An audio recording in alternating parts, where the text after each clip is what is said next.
Hello everyone, welcome back to my channel. So in today's video we are going to start with this topic of the Indian Ocean region. Okay, so in this topic we are going to cover it under the following subheadings. One is the significance, then India's foreign policy with respect to the Indian Ocean region. Here we are going to talk about the Sagar policy. Okay, then we will be talking about the groupings, the organizations or the association which are related to Indian Ocean region, the challenges in this region and way forward. Actually, this is a very important when it comes to the current affairs perspective, because it is a region which is almost always there in news, and previous year questions has been asked related to it as well, be it in the case of prelims, be it in the case of mains. Okay, so we will be covering about the Indian Ocean region in the great detail. Now, let me show you the map of the Indian Ocean region. Okay, so this is the map which is basically related to the Indian Ocean region, containing like the littoral state of the Indian Ocean and along with the states like the island nations which are there in it. Okay, so this is the map we will be talking about, like members of various associations who are there in the Indian Ocean region. So these are basically the countries which are the littoral states of the Indian Ocean region. Okay, so I'll be showing you people this map again. Okay, so this is the Indian Ocean and these are the littoral states of the Indian Ocean. Okay, so now having a look at this, now we will be looking at the significance of the Indian Ocean. Okay, basically Indian Ocean region ki kya significance hai, that is something we'll be looking at. So the first and foremost heading will be resources. This region is particularly rich in resources, the mineral and oil resources. 40% of the world's offshore oil production takes place in the Indian Ocean basin. Then the fishing resources, 15% of the world's fishing resources. Indian Ocean seabed is rich in polymetallic nodules. Beach sand is rich in heavy minerals and placer deposits. So these are something actually you will need to remember, okay? That these are the particular resources which are present in the Indian Ocean region. Then when it comes to trade, various important sea lanes of communication, they actually pass through the Indian Ocean region. Like it is home to the world's busiest sea lanes, including the Strait of Hormuz, the Strait of Malacca. Let me show you people where are these straits. Okay, so since this is the map of Indian Ocean region, here is the Strait of Malacca. Okay, so here is the Strait of Hormuz and here is the Babe Mandab Strait. Okay, these are the very important straits when it comes to the Indian Ocean region. Okay, so in fact these are the choke points as well, we'll be talking about it. So these are the very important straits when it comes to the Indian Ocean region. All right, now talking about it further, so it's sea lanes of communication which serve as a conduit for the international trade. A total of 70% of the world's oil, 33% of the global trade and 50% of the world's container traffic passes through the sea lanes of communication which pass through the Indian Ocean region. So this is a data which you people need to remember. Okay, so this is about the trade and the resources in the Indian Ocean region. Then strategic and security important. I have talked about that important choke points are there. Choke points are such points like in case of any kind of emergency occurs or in case of any war occurs, then these are the points, these are the very narrow straits, and because of that these can be choked in case of any kind of conflict. If any kind of conflict will be there, these will be the points which will be choked first and which will be having a great impact on the nations because of the large trade which is occurring through these straits. So these are those: Strait of Hormuz, Strait of Malacca and Bab el Mandab Strait. Okay, so these are the important choke points which are present in the Indian Ocean region. These choke points are strategically important for global trade and energy. The region is a witness to continually evolving strategic developments, including the competing rights of India and China, terrorism, piracy, which is basically there near to the coast. Specifically, it is there in the Red Sea region, and also like near the coast of Somalia, piracies, and in and around the Horn of Africa. If you people know, do mention about the countries which are basically the part of this Horn of Africa.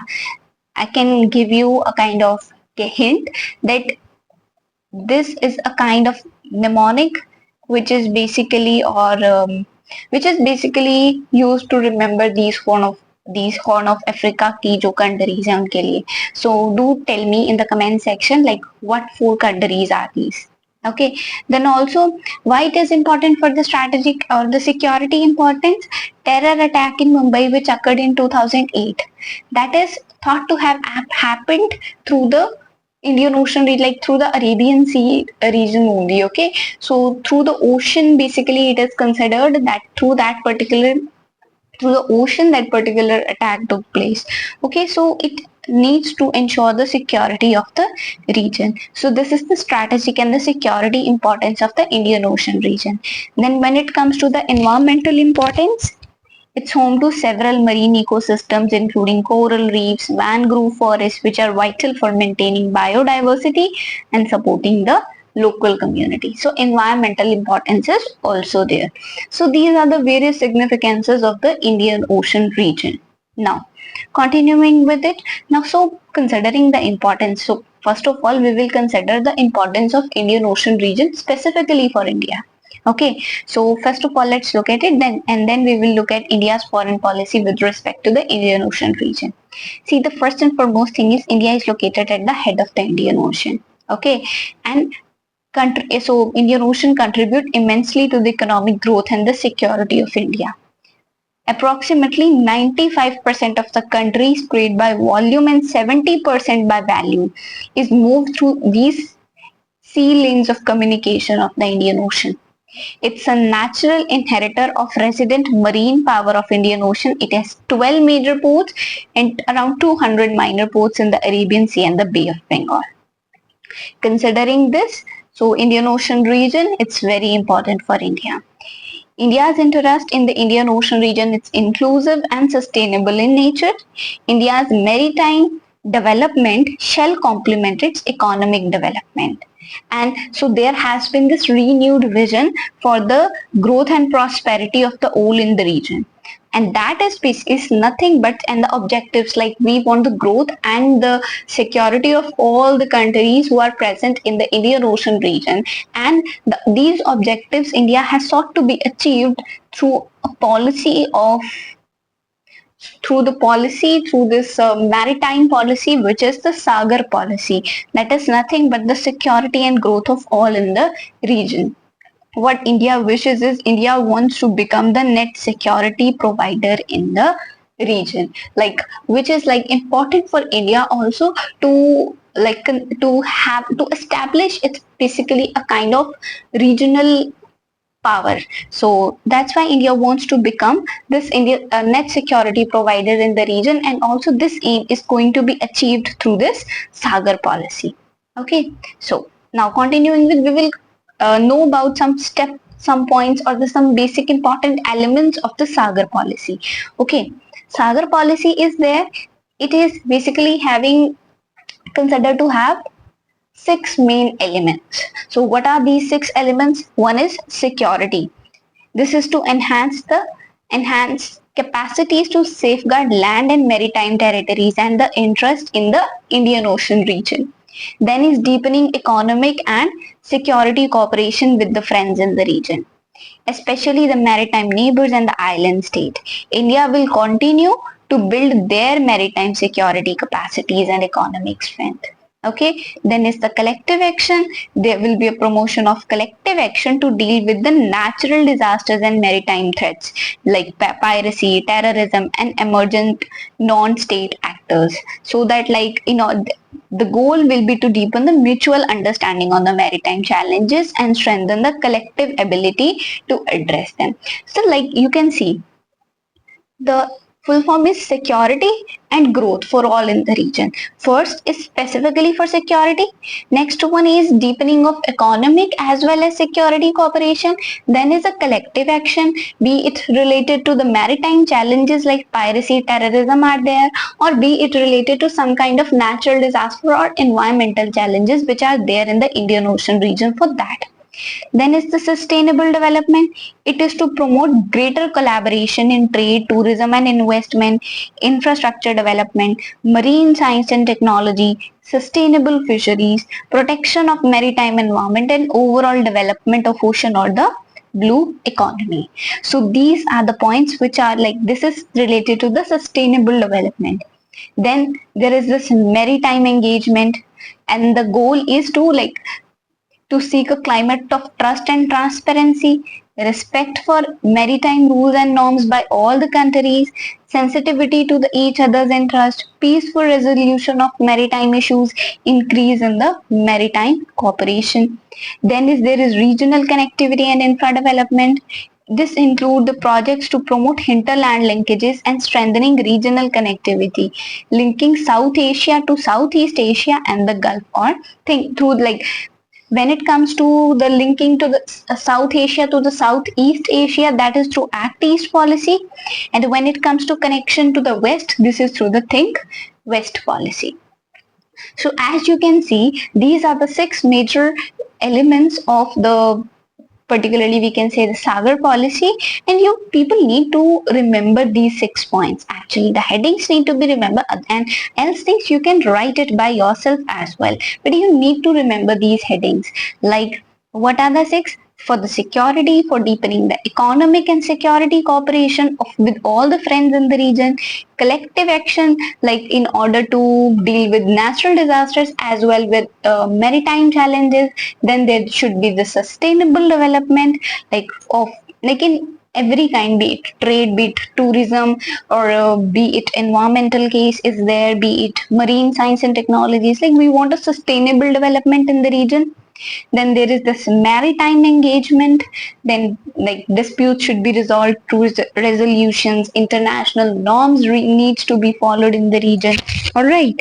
And then there is importance of this regional connectivity, which will be through like these 2 important projects have been talked about, that is Act East policy and the Think West policy, so that regional connectivity can be there. So this is about the Sagar policy. So this is, and the aim is basically India wants to become a net security provider in the region, and this Sagar policy, this change towards like we can say a proactive foreign policy when it comes to the maritime domain. So it is basically because India wants to like become a regional power as well, so that it can like boost its in like it can, it is definitely important. India has this aim of becoming a kind of a superpower when it comes to the international affairs. So becoming a regional power is important for that. And so that's why this is also helpful for India in that in fulfilling that objective as well. So okay, India is having this objective when it comes to the maritime diplomacy, we can say. Alright, so this is about the Sagar policy. So India's foreign policy, India's policy with respect to Indian Ocean region, I hope this is clear.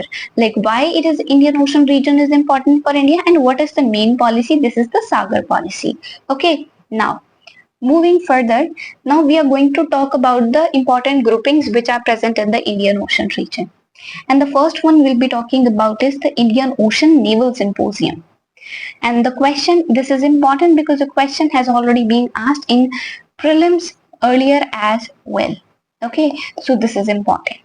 Now, what it is a voluntary initiative that seeks to increase maritime cooperation among the navies of the littoral states of the Indian Ocean region.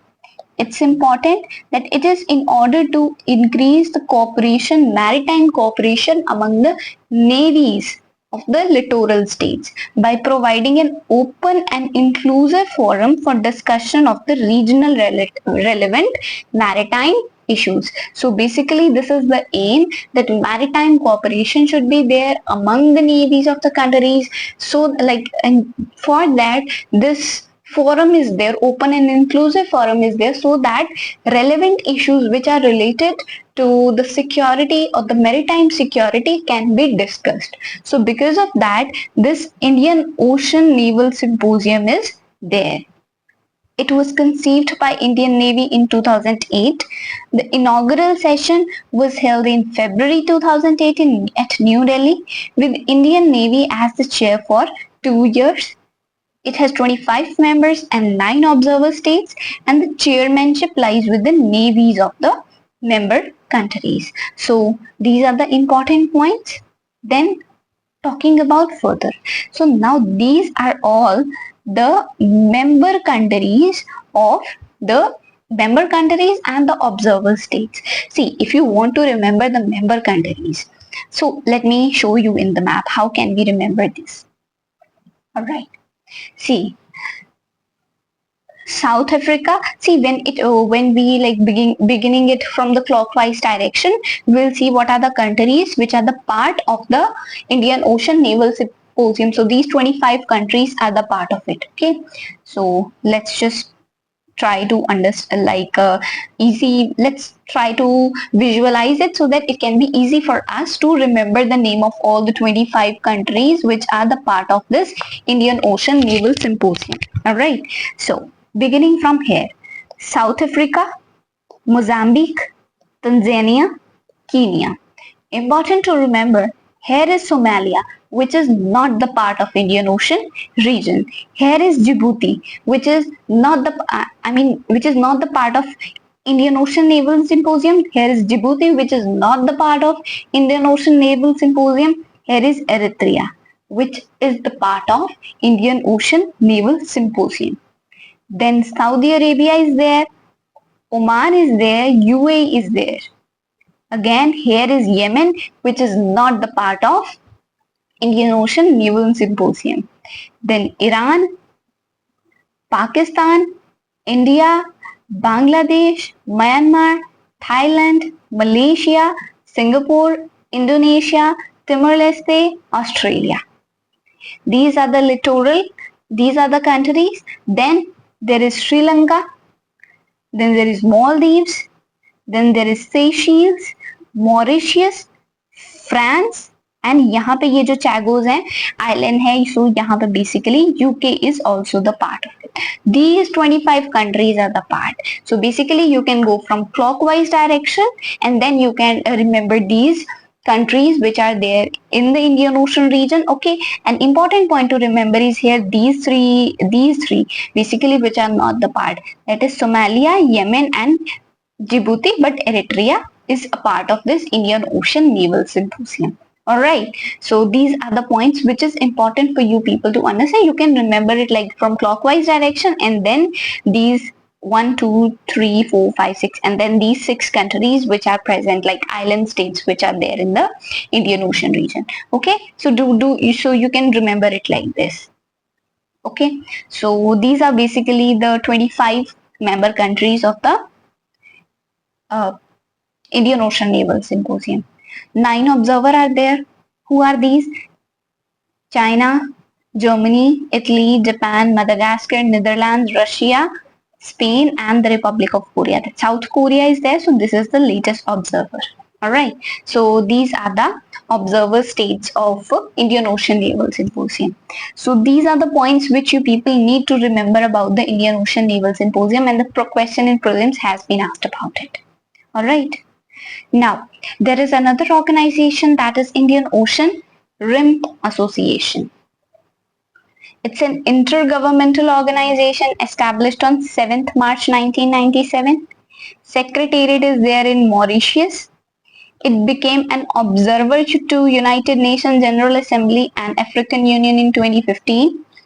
Members, it is having 23 member states and 11 dialogue partners. China is the dialogue partner of it. So these are the 23 member states of the Indian Ocean Rim Association. So we'll look out for them in the map now.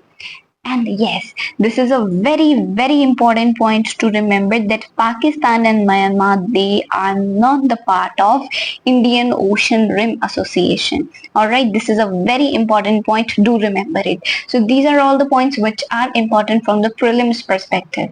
So when it comes to like this region, we can just have a look at it. The 23 states which are the part of which are the part of this Indian Ocean Rim Association. So it is there. So when it comes to, when we can compare it with IONS, that is Indian Ocean Naval Symposium.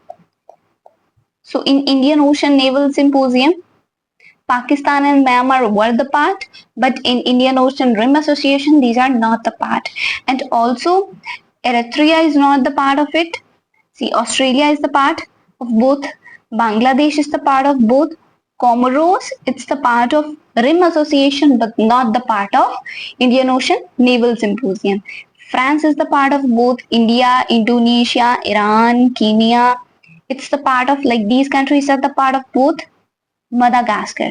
This is the part of Rim Association, but not the part of Naval Symposium. Then Malaysia, Maldives, Mauritius, Mozambique, Oman, Seychelles, Singapore, Somalia is the part of Rim Association. South Africa, Sri Lanka part of both, Tanzania part of both, Thailand part of both, UAE part of both. But Yemen is the part of Rim Association and not the part of Naval Symposium. And Pakistan and Myanmar, they are not the part of Rim Association, but they are the part of Naval Symposium. It is important to remember these points, like which are the part of Rim Association and which are not, which are the part of Indian Ocean Naval Symposium. So do have a like greater look at the countries which are like those countries which are the part of both are easy to remember, but who are specifically the part of like Rim Association की कौन सी है, Naval Symposium की कौन सी है, like जो different है, like those are the points which you specifically need to remember. All right, so this is about it. Now it has 6 priority areas. What are these 6 priority areas when it comes to Indian Ocean Rim Association? Maritime safety and security, in order to enhance safety and security in the Indian Ocean so that there can be safe navigation, trade and environmental protection. Then there is trade and investment facilitation so that there can be reduction of trade barrier, enhancing of the business environment and promote investment in the region. Then there is fisheries management. So fishery support unit is there so that fisheries management can be there and issues which are related to fisheries can be identified and can be resolved. Then there is this disaster risk management so that disaster preparedness can be there and impact can be minimized of any kind of natural disaster. Then academic science and technology cooperation. So there was this Jakarta Concord which was adopted in 2017, which commits to fostering the tourism and cultural exchange. Then there is tourism. I think I have mentioned it. All right. Yes. So this point should be mentioned here and this should be mentioned here. Okay. Jakarta Concord, it to foster communication and cultural exchange. So this should be mentioned in tourism and cultural exchange, and Jakarta Concord, this was also to strengthen academic and technological cooperation, so it should be written here. Okay, so through it, these are basically the 6 points. These are the 6 priority areas when it comes to the Indian Ocean Rim Association. And then there are these 2 cross-cutting themes as well, which are basically, in addition, these 6 priority areas are definitely there, but the Indian Ocean Rim Association countries, they have identified 2 cross-cutting themes are also there. These are blue economy and the women empowerment. Blue economy, it's basically for exploring sustainable and responsible use of maritime resources, including fisheries and aquaculture, so that economic growth can be like supported in the region. And then is women empowerment, so that like significant commitment to gender equality, women economic empowerment, like this is also being designated as a special focus area when it comes to Indian Ocean Rim Association. Alright, so these are the points which are related to the Indian Ocean Rim Association. And another important point to remember here is that decisions here are taken by consensus, but individual commitments जो भी होंगे they are going to be on the voluntary basis. Individual commitment क्या होंगे, they are going to be on voluntary basis, but the decisions related to this association they are going to be taken through a consensus. Alright, so these are all the points which are related to the Indian Ocean Rim Association. You people need to remember these points. Alright, so we have discussed about Indian Ocean Rim Association, we have discussed about Indian Ocean Naval Symposium, we have discussed about India's foreign policy in the Indian Ocean region, and we have also talked about the importance of or the significance of the Indian Ocean region, all both from the general perspective and also specifically we have written the points related to the India in the Indian Ocean region as well. Okay, so these are the things we have discussed. In the next class, we'll be talking basically about the challenges which are specifically there and in detail about China in the Indian Ocean region, and also the way forward when it comes to the Indian Ocean region, and then we'll be and then the entire topic of the Indian Ocean region will be covered from the perspective of both the prelims as well as the mains. And if there is something which will be related to current affairs, I will request you people to add on to it. Okay, so this is all about it. This is for the today's class. So thank you very much. Do take care of yourself. Bye bye.